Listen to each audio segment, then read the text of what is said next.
almost the 19th chapter, you have an intermission or an interlude or, just an interval of some sort during which things are described that take place during the tribulation, with no particular reference to exactly when they occur, just to the fact that they do occur.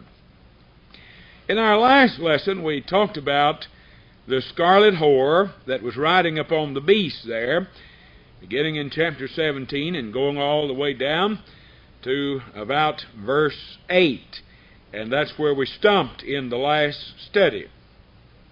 I do want to make a brief comment on verse 6 that I have had more time to think about. I want to add to, not take anything from, but I want to make some additional comments that I was caused to think about today. You know, John said there, well, he'd just seen this scarlet whore, and he'd seen all these other things, and it never says that he wondered, though, with great admiration, until you get down there to that 6th verse, and it says, when I saw her, not the beast. He'd already seen the beast in chapter 13. He'd already seen the false prophet. But here was something that astonished him. And the Greek text brings out the idea that it just almost more than a man could believe what he saw. And when I saw her, the woman, the scarlet whore, I wondered with great admiration. Now, why was John so overwhelmed by what he saw there? Well, at the time that John lived, the Roman Empire was the greatest political force in the world. And that force was persecuting Christians unto death. Now, if John had merely seen a political system doing what was already going on, there would be nothing wondrous about that or marvelous. But what John saw was something that he could hardly believe. He saw a Romanish form of Christendom in the end time that was rich and wealthy and universal, and it was this apostate Christianity that was persecuting the real, true Christians. So the old persecution that was so prevalent in the Roman Empire, he saw at the end of the world would descend down to the hands of a religious element that also would call itself Rome. And that's why that he wondered with great admiration. He could scarcely believe the events that he saw there in this chapter. They just literally astonished him. Now tonight we're going to see something about the destruction of the scarlet whore and a great deal of information about the uniting of the nations of Europe, the revival of the Roman Empire, because that's clearly taught here in this 17th chapter. In verse 9 and verse 10 are usually considered some of the hardest verses in the book, and we're going to take some time to elaborate on these. The 8th verse there is not an easy one either, in the last lesson we had. And here is the mind which hath wisdom. Verse 9, chapter 17. The 7 heads are 7 mountains, on which the woman sitteth. Now, first of all, what are these 7 heads that's mentioned here? He's evidently referring to the 7 heads of the beast. If you look back up there in verse 3, you'll find that it said there that he saw a scarlet-colored beast full of names of blasphemy, having 7 heads and 10 horns. Now, this beast here, of course, is the Antichrist and the Roman Empire that he is the emperor of. But I believe there you almost have the empire and the beast put together, because it's hard to separate a king from his kingdom when you think about it. Now, the woman is said to sit upon many waters in verse 1, and then she is said to sit upon the beast in verse 3. But here, she is said to sit on 7 mountains. Now, what's the meaning of all of this? It's all symbolism in the main. She sits upon many waters. That shows the universality of her rule over the nations as the great world church of the end time. Then she sits upon the back of the beast. That shows how that the world church will have the union of church and state. And at least for the first 3.5 years of the tribulation period, the apostate church will rule the political world, because the woman is riding on the beast. That means she controls the beast, as a rider upon a horse would control the horse. So during the first 3.5 years of the tribulation, the world church is going to control even the political world. And the long-sought dream of many religious leaders will be attained at that time. But now she is said, that is, there's something being said here, the 7 heads are 7 mountains on which the woman sitteth. Now the question would arise in our minds very quickly here. What are these 7 mountains, and what do they symbolize? Well, there are many different ideas, and I'll tell you what I believe it means, but I'm going to tell you the others because they're good and godly men that believe this, and they could be right, and I'm not going to be dogmatic about it. First of all, there are some that say that this refers to Rome, Italy. And they say that there never has been but one city that was built on 7 hills in all the world. That was the city of Rome, and those hills are named in history, all 7 of them. I read their names tonight in the encyclopedia.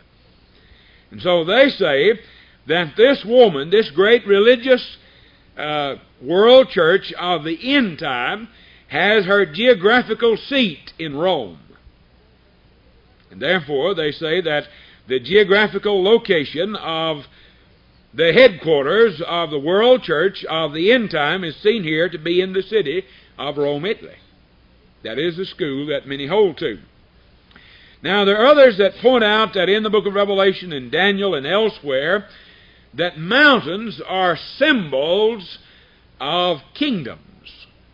Now that's true. Now whether that's the meaning here or not, I would not say, but that is true. Mountains in the Bible do symbolize kingdoms. I can give you examples of it.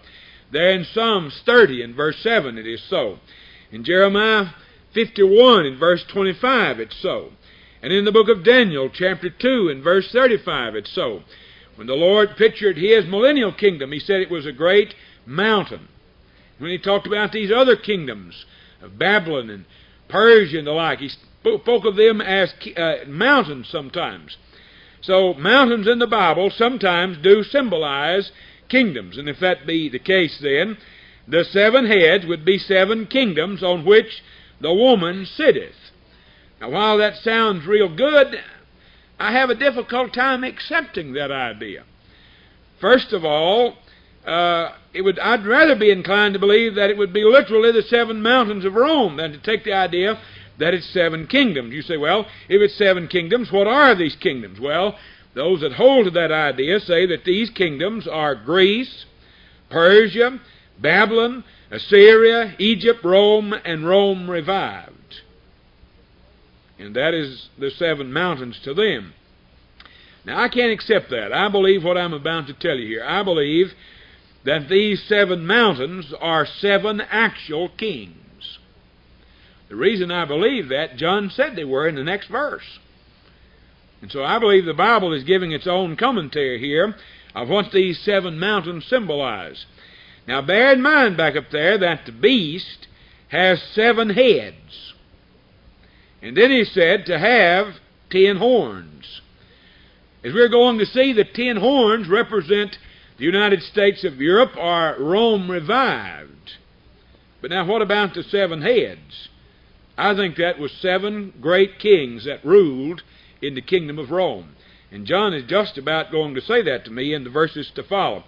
So I do not accept the idea that these are kingdoms, or even am I very much intrigued with the idea that she's said to sit upon 7 mountains. I grant there's validity to some of that when you think about it, but I'm not sure that's the meaning here. Because why does he mention 7 kings? He just mentioned 7 mountains. Now he mentions 7 kings. The idea seems to be, as I read that these 7 kings are the 7 mountains. Mountains are kings and kingdoms in the Bible. So perhaps there's a measure of truth in all of this, but maybe not a great deal of truth. Now there's some say that the 7 kings are 7 forms of government that existed in the kingdom of Rome. Well, that could be true, that too would include various kings, many kings altogether. And they point out that it would be this. It would be kings, consuls, dictators, decemvirs, military tribunals, and the imperial form, and then the Antichrist form of the end time. But again, there seems to be some problems with that, because the Antichrist form of government, to me, is represented there in the 10 horns, rather than the 7 heads. And I don't believe that one would symbolize this, and the other would symbolize the same thing. Now, it could be, but I don't think that's the way that it is. So I maintain that these 7 mountains, according to verse 10, are 7 kings. 5 of these kings had ruled before the days of the Apostle John. One of them was on the throne, as he said, the 6th. And then he said there would be another, and that would be the Antichrist. So I maintain the 7 mountains are 7 kings in their kingdom. Now, they weren't just any Roman kings, because there were many kings in Rome if you studied history. They were very wicked kings that were especially worshipped as Dominus et Deus, Lord and God, of which I believe Nero was one. I won't tell you who the others are, because you could argue about who they are. I believe Nero was definitely one of those 5 that was fallen at this time. Now let's go down to verse 10, because in my estimation, it throws some light on verse 9. As a matter of fact, I believe it interprets verse 9. And there are 7 kings. Well, I think these 7 kings are these 7 mountains. Remember that the woman is sitting upon the beast, upon this kingdom of Rome and all of that. And there are 7 kings. 5 are fallen. Well, there had been many Roman rulers up until this time, but 5 were especially wicked and worshipped as God. And one is. See, John is writing during the time of the reign of a Roman king. Nerva was on the throne of Rome at this time, if my chronology of the book of Revelation is correct. One is. So evidently he's telling us here what that 7 mountains are, seems to me like. In other words, there's one of these kings ruling now upon the throne in Rome while I write this. One is, right now when he writes. And the other is not yet come. That's the Antichrist. The final revival of Rome with the imperial authority, the emperor restored and all of that. And when he cometh, and you note that king there is a man too. The Antichrist is the man of sin. He's a real man. He's not a system. He's not a cult. He's a real man. And when he cometh, he must continue a short space. Something like 7 years, maybe 3.5 in its final form. Now he goes to tell us something about the beast that the woman's riding upon in verse 11 again. But maybe before we leave that 10th verse, we might ought to make a few observations there. Of course, now, if you go back and you make these 7 kings to be kingdoms, then you're talking about kingdoms. And he was saying that Rome is, and one is yet to come. That would be the revival of Rome. So if you take the kingdom position in verse 9, then that would automatically change the meaning of verse 10. You would make the kings to be kingdoms and all that. But I don't think that's right. I believe he's talking about real rulers myself. And that being the case, I told you what I thought there. So I think it is real kings, but it's very difficult to separate a king from his kingdom. I'll point that out again. There's some measure of truth in all of this that men believe. But let's look at that beast a little more now in that 11th verse. And the beast that was, and is not. Do you remember back there in that 8th verse we read? The beast that thou sawest was and is not, and shall ascend out of the bottomless pit. Then he says, behold the beast that was and is not, and yet is. I think he's speaking about the Antichrist. That is this 7th king that the woman will sit upon and rule through. And I believe that thought there the beast that was and is not. That's when he received the deadly wound, the fatal wound that resulted in his death. And, of course, he goes on to say there, the beast that was and is not, even he is the eighth. That's the revival or the resurrection of the dead beast. He is the seventh, but he's also the eighth, because he dies as the seventh, and when he comes back, in a sense, he's the eighth as a resurrected beast. So that's the only way that I can make any sense out of that 11th verse. And the beast that was and is not, even he is the eighth, and is of the seventh. So the seventh and the eighth is one and the same. The beast receives the fatal wound. He dies, and then he's brought back to life again by the power of the devil. One of the great miracles of the end time will be that resurrection of the Antichrist. And then says, and goeth into perdition. That is the ultimate destination of this ruler of the revived Roman Empire. The Bible makes it very plain in a number of places. Revelation 17, verse 18, 19, 20, 20 and 10, Daniel 7 and 11, all tell us that the beast will go into perdition. That is, be cast in the bottomless pit, as we'll see later in this book. So I believe verse 11 concerns the Antichrist, that seventh king that will rule, that the woman sits upon. And then we go on down to verse 12. And here we're going to see the revival of the Roman Empire. And the 10 horns which thou sawest are 10 kings. So not only do mountains represent kings, here's a case where horns represent kings. And the 10 horns which thou sawest are 10 kings. Note that these 10 kings rule in 10 separated kingdoms, though they'll come together in a confederacy under the Antichrist. And the 10 horns which thou sawest are 10 kings, which have received no kingdom as yet. When John wrote, they didn't have any kingdoms. Why? Because there was just one big kingdom, Rome. But received power as kings 1 hour with the beast. So they're going to rule a very short space of time as, well, joint rulers with Antichrist. Though Antichrist will be the supreme ruler, the emperor, the monarch, and all of that. They're going to yield their kingdoms into his hands.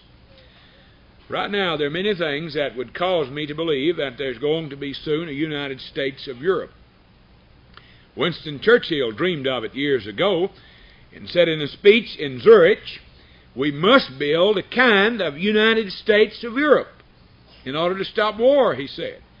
Well, they've never completely given up that idea in Europe because they fear Russian expansion, they fear Chinese expansion, and they fear the diminishing of the military might of the United States. One of the problems with our country is that nobody can really depend on our word anymore because we promise help that we don't deliver. If you don't believe that, look at Vietnam, look at Angola, look at Cuba. I can go on and on. There's no end to the promises we've made and failed to keep. We're getting worse than the communists to break our word, seems like. And before long, the way things are going, we'll break our word in El Salvador, and that'll be the next Vietnam, except it'll be a lot closer to home. So because of these present political problems, there is already the idea prevailing in Europe that we cannot count on the United States in a real tough situation. We can only count on each other because we're all right here together in this one spot. So what we need to do is unite Europe. And a united Europe can scare the Russian bear and check the Chinese dragon, but nothing else will.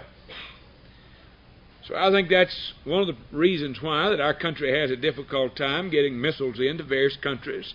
More and more they're going to depend on their own capabilities because they don't honestly believe they can depend on us.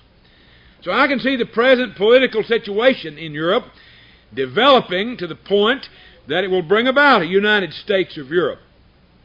Already there are 10 nations in Europe, in the land area of the old Roman Empire, that are in a political and economic union already. They call it the common market. And that has been taking place since back in 1950 when it first started to develop under what they call the Schuman Plan. But now it has its own Supreme Court, and it's talking about its own military muscle, and who knows what the next few years is going to bring. So what I'm telling you is that the stage is being set for these 10 horns. I believe that the horns have already appeared, but they haven't yet given their power unto the beast. That's all that remains to take place. You see, we already have the 10 horns.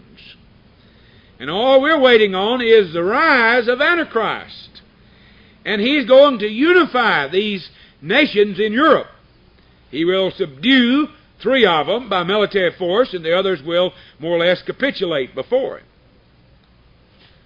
So these 10 horns. Now remember that the beast, back over there in verse 3 and in chapter 13 and verse 1, is said to have 7 heads and 10 horns.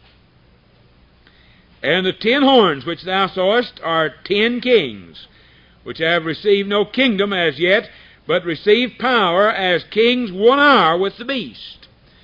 So these 10 federated nations must exist at the time of the reign of the beast.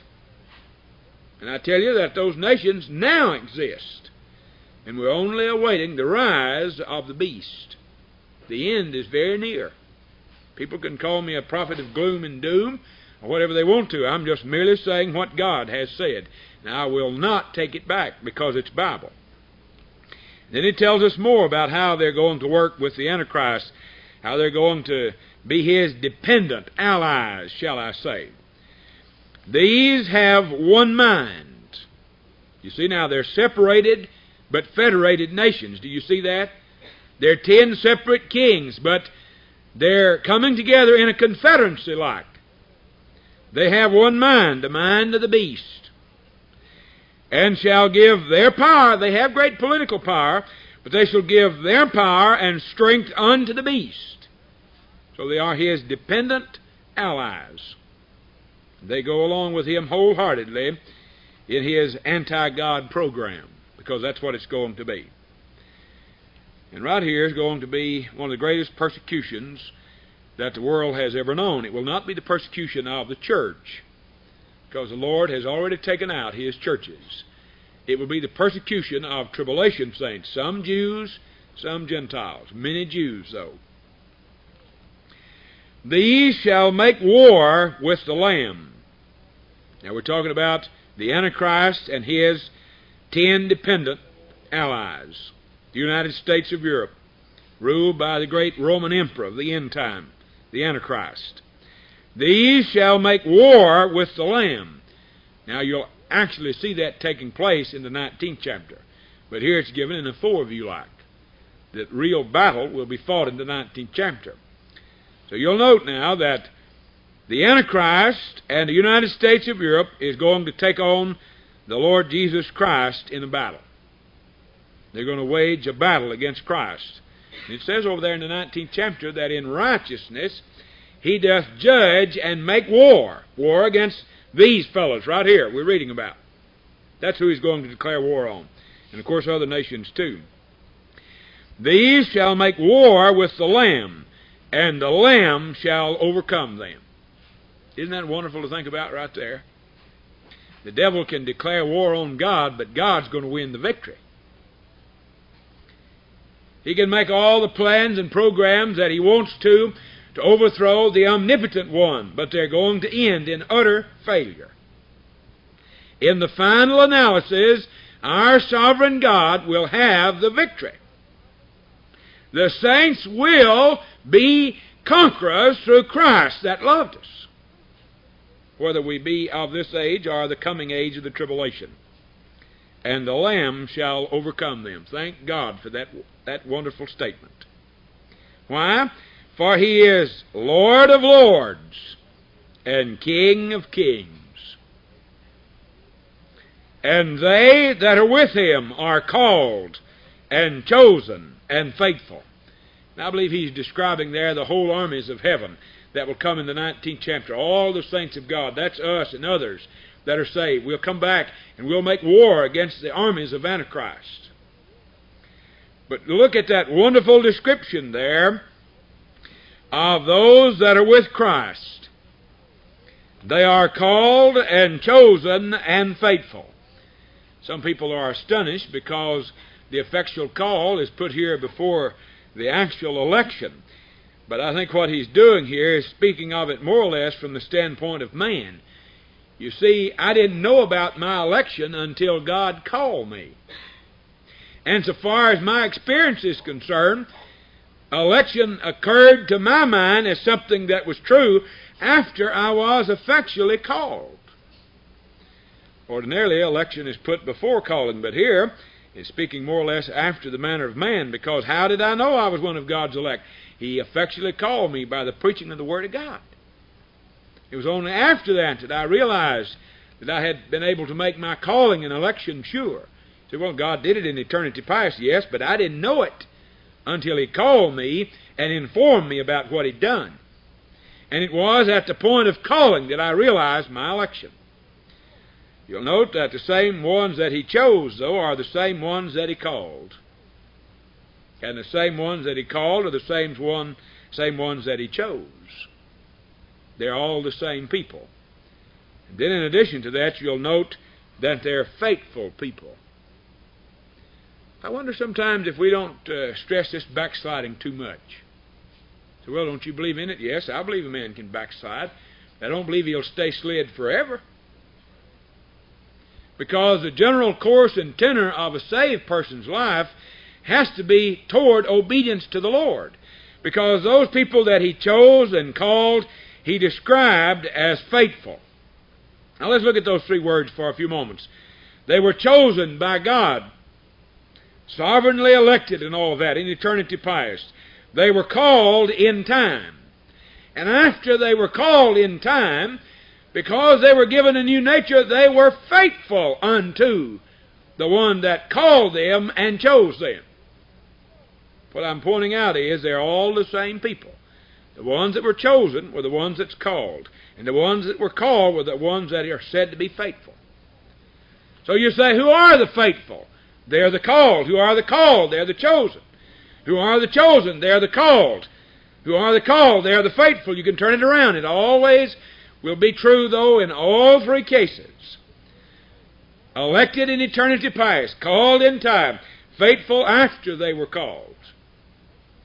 So that doesn't leave a lot of place for what some call knowing Christ as Savior and not as Lord. Because those that were actually chosen and called, the Bible says, are faithful. That's what the book says. I have to take it like it reads there. So I see there not only effectual calling, not only sovereign election, but I see the perseverance of the saints. They are faithful unto Him that called them. Then, we don't need to go into a lot of details here about verse 15, because we commented on that when we read verse 1. It shows that the waters back up there in verse 1 symbolize universal rule of the world. And He saith unto me, the waters which thou sawest, He's referring back there to verse 1, when He said, come hither, and I will show unto thee the judgment of the great whore that sitteth upon many waters. He's telling now what these waters are here. And He saith unto me, the waters which thou sawest, where the whore sitteth, are peoples and multitudes and nations and tongues. And throughout the Bible, that description is used of those, the whole earth, universal rule of the earth, all mankind is included in those terms there. And then what's going to happen to the world church? Somebody said, God's going to destroy it. No, God's not going to destroy it. He's going to let the devil destroy it. He's not even going to dirty his hands up on the job. You know, that's an amazing thing in this book to me. He could destroy it. It's within His power. But He's going to let the devil destroy the devil's own work. Now, back behind the scenes, He's seeing that it's done. But He's going to let the world church be destroyed by the one world government. You see, they're going to work together the first 3.5 years. And the world government will use the world church to gain its worldwide power. Then it's going to say, we don't need the worldwide church anymore, and they're going to get rid of it. And then they'll be supreme, you see. So that's where the world's headed, right there. There is going to be a union of church and state. It will result in apostate Christendom being destroyed and exterminated. I believe the political system of the end time is socialism, communism, and the various isms of our time, and neither of those two systems have ever been friendly to even a limited form of Christianity. Even apostate Christianity they despise. And the 10 horns which thou sawest upon the beast. Now this beast, of course, the one described throughout this book so far. These shall hate the whore. They hate that great power she has, and they want it for themselves. And shall make her desolate and naked, and shall eat her flesh, and burn her with fire. Now we know that that is rather figurative language to some degree, because, first of all, the scarlet whore is a symbol. And making her naked and desolate and eating her flesh, we know they're not actually going to probably be cannibals. They're going to do something worse, though. So here you have the revived Roman Empire, the 10 horns, headed up by the beast of the Antichrist. They're first of all going to hate the whore. Maybe they've hated her all along. They're just now showing it, see. They hate the whore. They make her desolate. They destroy her church buildings. They take away this gold and silver and precious stones. They pluck the golden cup out of her hand. And then says naked. They take off the scarlet and purple. They take away all of this she has, her wealth, her riches, her fame, her various treasures in the world. And shall eat her flesh. That simply means completely destroy the apostate world church. To eat it up so as to have nothing left when they finish. In other words, the extermination of all that calls itself God even. If ever there was a time when true religion will almost be extinguished on earth, it's right here. It's right here. But now remember, there's tribulation saints that are not in this world church that will endure to the end and be saved out of the tribulation. Many of them will be Jews. Then it says, burn her with fire. There goes the big cathedrals, the church buildings, the fine colleges and various things that the world church has accumulated all these years. It will be destroyed. You say, well, then communism is going to destroy the world church. Yes. Yes, that's exactly what's going to happen. There will be nothing left of even apostate Christendom at that time. Now, all of these 10 kings are acting according to their own volition, so far as they know. They're getting rid of this rival, universal religious power that plagues their political aspirations. But you know, back behind the scene, God is executing His judgment upon the great whore. Men can be responsible for their conduct while God is accomplishing His sovereign purpose. I got a letter this week from a man. He said, I want you to reconcile for me the responsibility of man with the sovereignty of God. Right here's a good place to do it. I can only tell you that the Bible does say it so both ways. Here's proof of it. These kings are responsible for their conduct. God is going to judge them even for their conduct. But note that what they're doing here is suiting His purpose very well. For God has put it in their hearts to fulfill His will. You mean God will put it in the hearts of people to destroy an apostate religious system? Yes. That's exactly what the Bible said there. After all, this is not His system. It only wears His name. It's pure old Babylonian paganism under the name of Christianity. Sometime you ought to read The Two Babylons by Alexander Hislop. There's no other book in the world like it. It's very hard to understand, and it's got a lot of history in it. But he'll show you that all of the idolatry in the world and all the false religions in the world started in Babylon. We have different forms of them today. But I'll tell you that Babylon was making martyrs long before the Christian era ever came on the scene. Who do you think it was that sawed Isaiah the prophet asunder? Who do you think it was that put Jeremiah in jail and all these things? Just go back and read the records. All idolatry originated in Babylon. It's the cradle of all false religion. And the end time will be no different than the present time. Just be a lot of apostate religion. God wants that system judged. And He doesn't care who does the the punishment. He wants it done. For God has put it in their hearts to fulfill His will. It's His will that the world church be destroyed. Look at that. And to agree and to give their kingdom unto the beast, until the words of God shall be fulfilled. There's one thing for certain. All of these words that we've been reading about in this book, the very words of God, will be fulfilled. There will be a revival of the Roman Empire. There will be a strong man that will take over the governments of Europe. There will be a slaughter of the saints. There will be the judgment of the world church of the end time. Why? Because God said it would all be that way. And His words shall be fulfilled. As Daniel the prophet put it, and that determined shall be done. And then note in verse 18, and the woman which thou sawest is that great city which reigneth over the kings of the earth. Now, if he's speaking about a great city that reigned over the kings of the earth in his day, that'd be Rome. No man living can deny but what that was true. But it may be that he's referring to that great city, Babylon, commercial Babylon, that'll be destroyed in the next chapter. So whether it be Rome, or whether it be Babylon rebuilt in the plains of Shinar, like it was in the time of the book of Genesis, I'm not going to say. I can say one thing, it'll be wherever the seat of the world government is. That will be the city that John is speaking of here. So he said, the woman which thou sawest is that great city which reigneth over the kings of the earth. I tell you, it's very difficult not to see the Roman Empire in that verse, because it's just very, very difficult to say that it's not the great city that John was seeing ruling over the world in his day, which was Rome, because that was clearly where the seat of government was. So John tells us there, in a sense, who this woman was. The woman which thou sawest is that great city which reigneth over the kings of the earth. Either would be Rome or Babylon rebuilt in the plains of Shinar at the end time.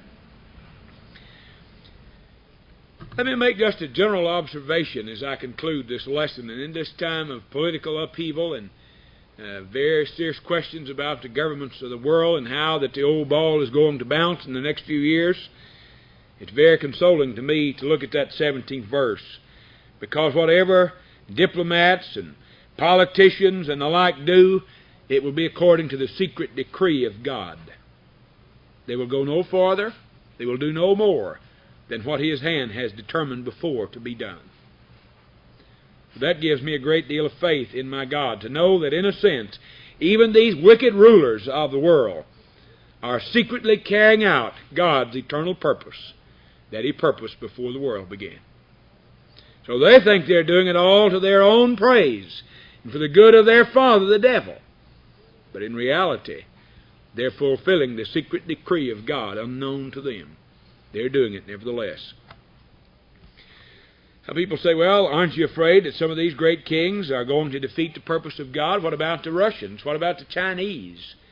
Aren't they going to defeat the purpose of God? No. According to this chapter, they're merely going to execute the decree of God. That's what they're going to do. So they're going to, rather than defeat the purpose of God, they're going to put that purpose forward and put it into action, unknowing to them. I tell you, there's no weapon formed against the child of God can prosper unless God permits it. So we can take fresh courage as we look at this lesson, because no evil world power will ever do any more harm than what God has determined before to be done. And whatever He determined will be for His glory, for somehow for the good of His people, though we may not understand it. But our God is working out His own eternal purpose. Somebody said, well, I was thinking maybe the devil had sort of taken over. It looked like everything's going to the bad. Well, it may look like the devil's taken over, but God's still running the world. He always will be running the world.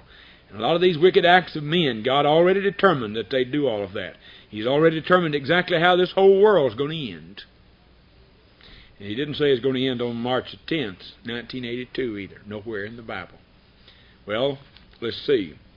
Right now we're long past 7 o'clock. So then the modern day prophets have been lying prophets, haven't they?